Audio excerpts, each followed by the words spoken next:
Parliamo ora di lavoro e di chi muore per lavoro. I primi 5 mesi del 2015 sono particolarmente tragici per il Veneto. Barnaba Uncaro. Nei primi 5 mesi del 2015 il 10% degli incidenti mortali sul lavoro si è verificato in Veneto. 39 i morti nella nostra regione da gennaio a maggio, 388 quelli in Italia. Se poi si considerano le donne morte per infortuni in ambito lavorativo, il dato per il Veneto è ancora più pesante, 10 i decessi sui 43 complessivi in Italia.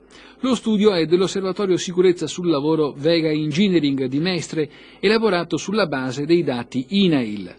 Una tendenza che nella nostra regione sembra volgere al peggioramento. Rispetto ai primi 5 mesi del 2014, quest'anno da gennaio a maggio sul lavoro si sono registrati 6 infortuni mortali in più.